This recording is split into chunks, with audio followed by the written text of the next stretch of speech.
Today I will discuss radio wave propagation. Radio wave propagation, first I would like to start how it all begins.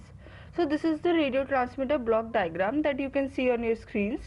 So there is a power supply uh, which supplies power to oscillator, which oscillates at certain frequency given to it and generates a wave, which is your carrier wave. So this carrier wave is fed into modulator, and the message signal, whatever audio video information that is a message, is loaded onto the carrier wave. This whole process is called modulation. And then since the output is weak, so it gets amplified by the amplifier, and it is fitted with antenna which radiates the radio wave in different directions. Now, properties of radio waves. In a given medium, radio waves travel at a constant speed. The velocity of wave changes when passing from one medium to another with different refractive index. So, when it is passing from air to water, the velocity will change. Radio waves are reflected by objects commensurate with their wavelengths. So if there is an object of certain size, the radio waves will reflect from that object if their wavelengths are similar to that size of that object. Uninfluenced radio waves travel in a straight line. That is, in terms, if you don't have any electromagnetic disturbance around the radio wave, they will travel in a straight line. That is basically a great circle path on the earth. Now, radio spectrum. This is what the radio spectrum looks like. VLF, LF, MF, HF, VHF, UHF, SHF, EHF. These are the frequencies. They are in kilohertz, megahertz, gigahertz. So there are different usage of different frequencies. Alright, this is about the radio spectrum. Now there are few factors which affect the propagation. There is attenuation that happens, absorption by various dust particles, water vapors. Then we have a static interference and power of the transmitter receiver, sensitivity, directivity of the antenna. So these are the few of the factors that affect propagation. Now propagation paths.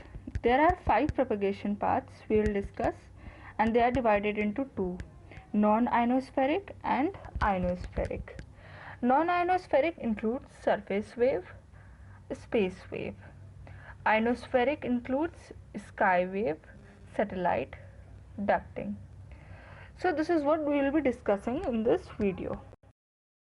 Surface wave, when electromagnetic waves are radiated from an omnidirectional aerial, some of the energy will travel along the surface of the earth.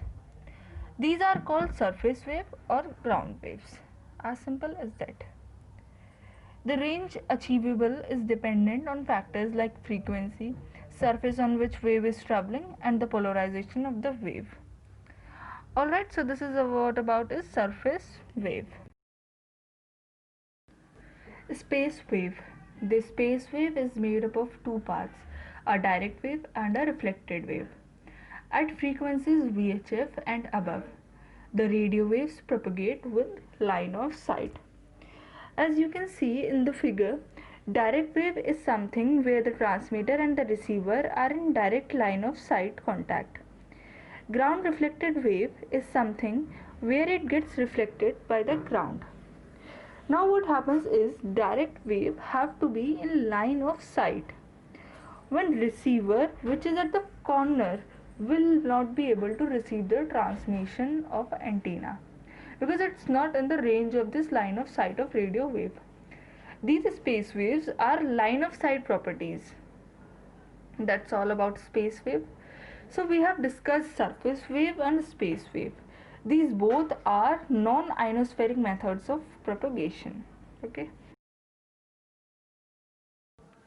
Now we will talk about ionospheric propagation. The ionosphere extends from 60 km to 1500 km. Due to such heights and the strength of the solar radiation, gaseous atoms are widely dispersed and in ions state basically. These ions help in propagation of radio waves over long distance because they have reflection properties. Ionization is not linear with altitude, but the ionized particles form into discrete layers. So these layers look something like this. Now the interesting part of these layers are, on a winter day you will have D, E, F1, F2. But on a summer or winter night, D will disappear, you will only have E and F. On a summer day, you will have D, E, F1 and F2. This F2 has risen up beyond 400 kilometers just because of the increase in height on a summer day.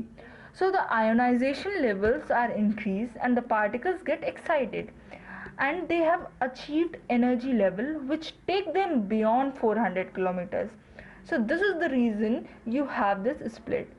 So this layer of ionization plays a very important role because this decides the ionization level in ionosphere and hence the reflectivity of the wave, that is sky wave, which I shall discuss in the next slide.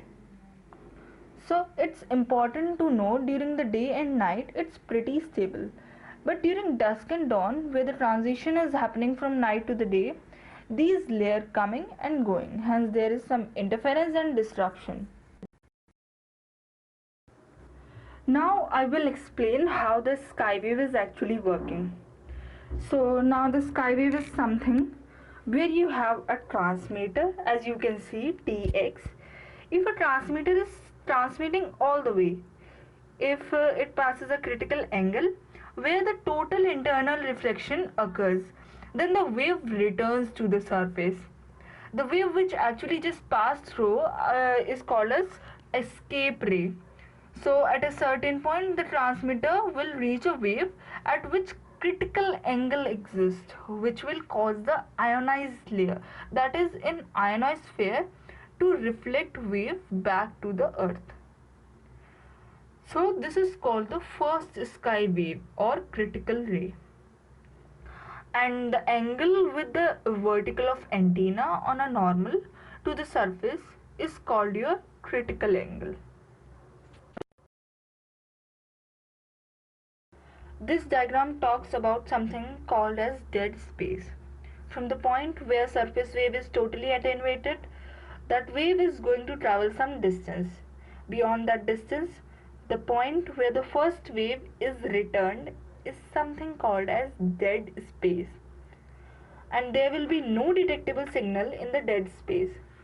So these sky waves depend on various factors of propagation.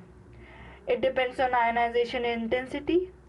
If more ionization is happening because of various reasons, say heat in the atmosphere, more ionized particles exist. So the frequency, so the reflection takes place at a given frequency. The ionization will increase and the refraction by the radio wave will also increase. So the effectivity of the whole system will increase. So if your ionization is high, the critical angle will be reduced because the wave will reflect at a lower angle itself. Okay, so this will increase the range and the dead space will also decrease.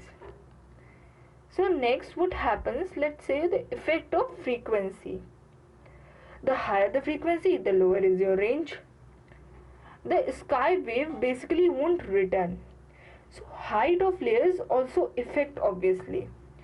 So height of the layer are higher, the reflectivity will also be affected. That's all about radio wave propagation. Thank you for watching the video.